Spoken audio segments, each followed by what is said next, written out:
محترمہ فرزانہ اعجاز صاحبہ کے اردو کہکشاں چینل میں خوش آمدید۔ پیش ہے نئی کہانی بے زبانی کی زبان، سماعت فرمائیں۔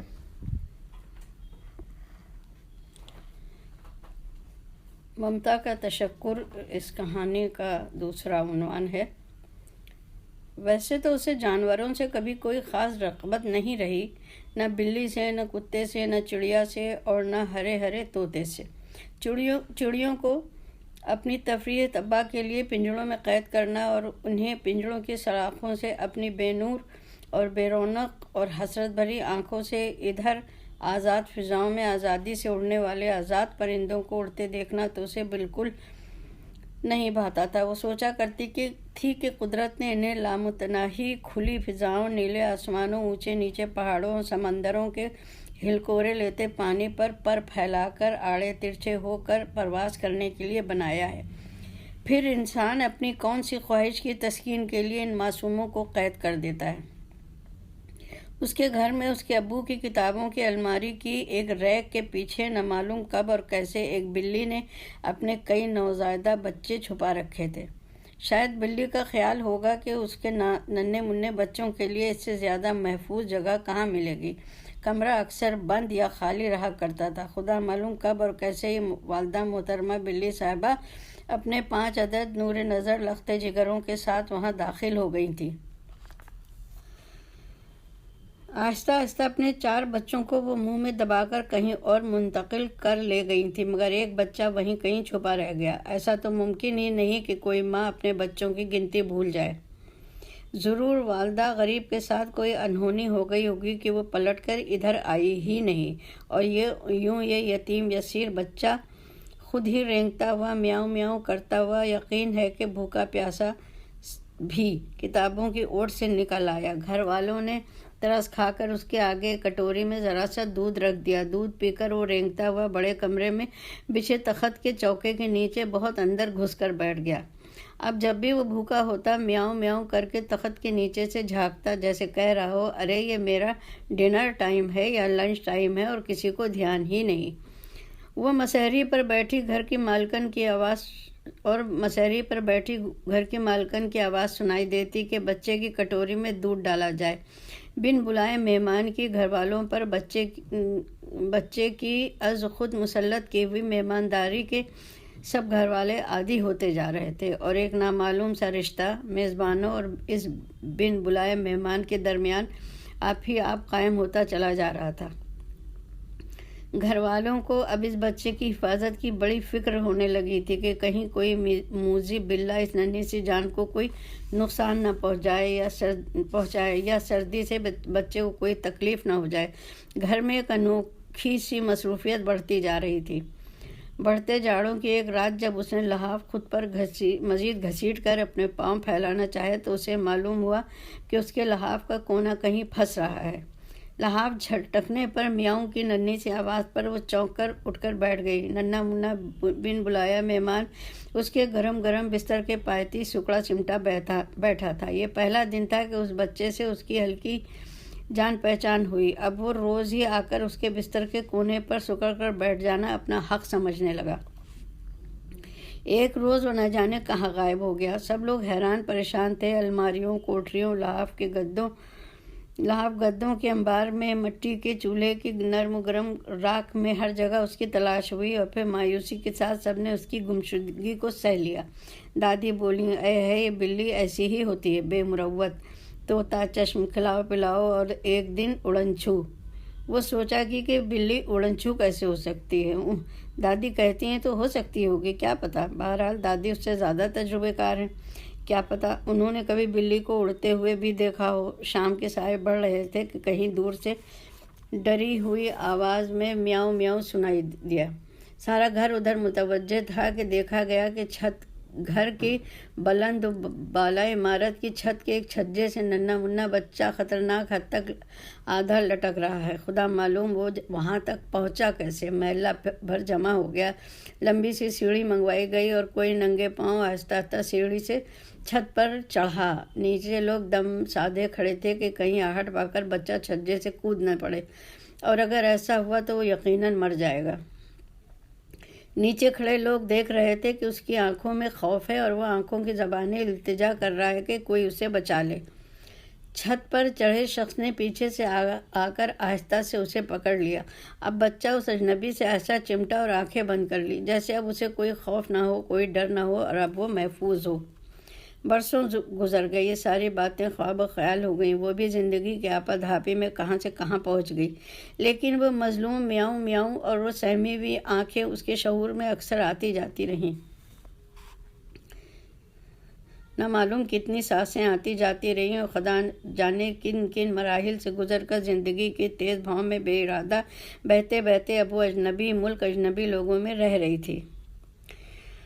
معمول کے مطابق صبح سویرے وہ اپنے گھر کے باہر لان میں کھڑی اپنی بیٹی کے اسکول بس کا انتظار کر رہی تھی۔ ابھی بہت سویرا تھا، اندھیرا ساتھ لیے ہلکا ہلکا اجالا۔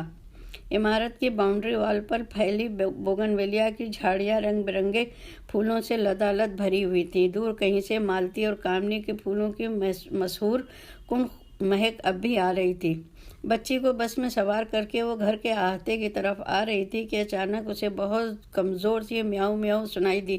اس نے اچانک پلٹ کر آواز کی سمت دیکھا۔ بوگنویلیا کی بھوری بھوری مضبوط جڑوں کے پاس کوئی ننھی منھی سی شے ہلتی ڈلتی نظر آئی۔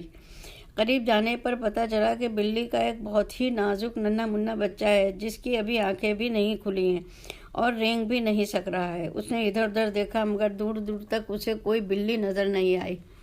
عموماً ایسا ہوتا ہے کہ اگر کوئی اجنبی بچے کے پاس آئے تو دور کہیں سے بلی امی دوڑ کر بچے کو بچانے آ جاتی ہیں۔ ابھی ابھی وہ اپنی ننھی منھی سی بچی کو خدا حافظ کہہ کر آئی تھی جس کو وہ روزانہ پیار بھری ڈانٹ کے ساتھ صبح کا ناشتہ کراتی تھی اور اس کا لنچ باکس یاد سے ساتھ کر دیا کرتی تھی۔ وہ سوچنے لگی کہیں یہ بچہ بھوکا نہ ہو۔ وہ گھر میں گئی اور کسی متروک ڈبے کے ڈھکنے میں ذرا سا دودھ ڈال کر واپس آئی اور آہستہ سے بچے کے پاس رکھ دیا۔ بچہ نقاہت کے باعث رینگ بھی نہ سکا۔ گھر کے اندر آ کر کھڑکی کی جالی سے وہ دیکھنے لگی کہ بچہ دودھ پی لے، کہیں ایسا نہ ہو کہ کوئی بڑی بلی یا بلہ آ کر دودھ بھی پی جائے اور بچے کو نقصان بھی پہنچا دے۔ وہ وہیں کھڑی رہی کہ بلی یا بلے کو وہ بھگا سکے۔ بچہ بہت مشکل سے دودھ پی کر پھر وہیں جڑوں میں چھپ گیا۔ یہ عجب سی مصروفیت اس کے ساتھ نتھی ہو گئی۔ دن میں کئی بار وہ بچے کو دودھ دینے اور اس کی نگہداشت کرنے لگی۔ اس کی بچی بھی شغل میں اس کے ساتھ شامل ہو گئی۔ آتے جاتے دن میں کئی بار وہ بچے کو دودھ میں ڈبل روٹی کے ٹکڑے بھگو کر دینے لگی۔ اب کیا تھا، وہ بچہ یہیں کا ہو رہا۔ وہ جڑوں میں چھپا بیٹھا رہتا، جیسے ہی دروازہ کھلنے کی آواز آتی وہ دوڑ کر باہر آ جاتا اور میاؤں میاؤں کرنے لگتا۔ کئی مہینے گزر گئے، اب وہ دودھ کی جگہ گوشت کے ٹکڑے ڈالنے لگی۔ ایک دن اسے لگا کہ بلی موٹی ہو رہی ہے، پھر یہ راز کھلا کہ محترمہ حاملہ ہیں۔ اس درمیان نہ معلوم کیسے گھر کی بالکنی میں لگی گرل میں سے نہ جانے کیسے راستہ بنا کر وہ بالکنی میں داخل ہو گئی اور اس بڑے سے لکڑی کے گملے میں بیٹھنے لگی جس میں اس نے بڑے شوق سے مختلف رنگوں کے پھولوں کے پودے لگا رکھے تھے۔ شروع میں اسے بہت برا لگا کہ اتنی محنت سے لگائے پودے تباہ ہو رہے تھے اور وہ پودینہ تو کسی کام کا نہ رہا۔ ایک روز جب وہ گملوں میں پانی دینے جا رہی تھی، اس نے بلی کو عجب انداز سے لکڑی کے گملے میں بیٹھے دیکھا اور زندگی میں پہلی بار دیکھا کہ بلی بچے دے رہی ہے۔ بلی کی آنکھوں میں بھی وہی کرب تھا جو اس عمل سے گزرتی ہر عورت کی آنکھوں میں ہوتا ہے۔ وہ وہاں سے ہٹ گئی۔ کئی گھنٹے بعد اس نے تجسس کی آنکھوں سے دیکھا کہ اب بلی فراغت کے بعد آرام سے گملے میں لیٹی ہے اور 4-5 ننھے منھے کیڑے جیسے بچے اس کے ارد گرد پھیلے ہیں جنہیں ماں بننے کا غرور آنکھوں میں لیے وہ محبت سے چاٹ رہی ہے۔ وہ سوچنے لگی ماں بننے کا سرور انگیز احساس سبھی کو ہوتا ہے، کیا انسان، کیا بے زبان جانور۔ اب وہ پابندی سے زیادہ بڑے کٹورے میں دودھ بلی کے خاندان کے آگے رکھنے لگی، حالانکہ بچے ابھی بہت چھوٹے تھے۔ بلی روز اس کا انتظار کرنے لگی اور بچوں کے زیادہ قریب آ جانے پر وہ اس پر غراتی بھی نہیں تھی، جیسے اس نے سوچ لیا ہو کہ اب ان سے کیا ڈرنا، یہ تو ہمارے ہی خاندان کی ہیں۔ بچوں نے اب آنکھیں کھولنا شروع کر دی تھی۔ مختلف رنگوں کے بچے، سفید، کالا، بھورا اور چتکبری کھال والا بچے اب رینگ کر لکڑی کے گملے میں گھوما کرتے۔ گملے میں لگے ننھے منھے پودے تباہ ہو رہے تھے، مگر نہ جانے کیوں اسے غصہ نہیں آ رہا تھا۔ شاید اس لیے کہ وہ ایک غریب الوطن اور حساس دل والی عورت تھی، جو کئی بچوں کی ماں بھی تھی۔ اپنے لکڑی کے گملے میں آپ ہی آپ آباد زچہ خانے اور اب بلی کے بچوں کی خود ساختہ نرسری اجاڑنے کا کبھی اسے خیال تک نہ آتا تھا۔ اس کے دماغ میں وہ تمام مائیں جو کسی بھی وجہ سے اپنے بچوں سے الگ ہو گئیں، اور وہ تمام یتیم و اسیر بچے جو اپنی ماں سے جدا ہو گئے اور جن کی ویران آنکھوں میں کچھ کھو دینے کا غم ہمیشہ کے لیے ٹھہر گیا، گھومنے لگتے۔ دن اور رات اپنی لاپرواہ چال چلتے اس کے آگے پیچھے گھومتے رہے۔ اب بلی بھی باہر جانے لگی اور بچے آپس میں چمٹے پڑے ہلکے ہلتے جلتے رہتے، جیسے اب بھی ماں کی کوکھ میں گھوم رہے ہوں۔ دن کی تیز ہوتی دھوپ میں وہ بالکنی میں لگے دوسرے گملوں کو دیکھنے گئی تو بلی بالکنی کے اندر باہر بے قراری سے چکر کاٹ رہی تھی۔ وہ زور زور سے میاؤں میاؤں کر رہی تھی، خدا معلوم وہ رو رہی تھی یا کسی کو آواز دے رہی تھی۔ اس پر نظر پڑتے ہی وہ اور زور زور سے بلبلا کر میاؤں میاؤں کرنے لگی۔ ایسا لگ رہا تھا جیسے کوئی حادثہ ہو گیا ہو۔ ذرا دیر تو کچھ سمجھ ہی نہ سکی اور پھر بے ارادہ بلی کے بچوں کو گننے لگی۔ اسے لگا کہ ایک بچہ کم ہے۔ اب وہ بلی کی بے قراری سمجھ چکی تھی۔ اس نے سوچا بلی کہیں گئی ہوگی اور کسی بلے نے آ کر ایک بچہ دبوچ لیا ہوگا۔ اسے بہت افسوس ہوا، مگر پھر بھی کسی خیال سے باہر جا کر وہ بچہ ادھر ادھر دیکھنے لگی۔ بلی بھی اس کے ساتھ ساتھ جھاڑیوں اور کونے خدروں میں گھوم رہی تھی اور عجیب انداز میں میاؤں میاؤں کرتی پھر رہی تھی، لیکن ذرا دیر بعد وہ دونوں ناکام واپس آ گئیں۔ کام کاج ختم کر کے وہ بالکنی میں گئی کہ پودوں میں پانی ڈال سکے۔ بچہ ابھی گم تھا۔ اس نے گملوں میں پانی ڈالا اور لکڑی کے گملے میں پانی گرنے کی مدھم آواز کے ساتھ ساتھ اسے ننھی سی میاؤں میاؤں کی آواز سنائی دی۔ اس نے حیرت سے سب طرف دیکھا اور بے خیالی میں لکڑی کے گملے میں ضرورت سے زیادہ پانی ڈالتی چلی گئی، جو بہہ بہہ کر گملے کے نیچے جا رہا اور وہاں سے باہر آ رہا تھا۔ وہ پانی کو دیکھنے لگی۔ اچانک اسے گملے کے نیچے کوئی چیز حرکت کرتی نظر آئی۔ وہ ڈر گئی کہ کہیں چھپکلی نہ ہو۔ گھبراہٹ میں اس نے بہت سارا پانی زور سے گملے کے نیچے بہا دیا۔ گملے کی دوسری طرف بہتے پانی کے ساتھ ننھا سا بھورے رنگ کا بلی کا بچہ پھسل کر باہر آ گیا۔ اسے حیرت آمیز خوشی ہوئی۔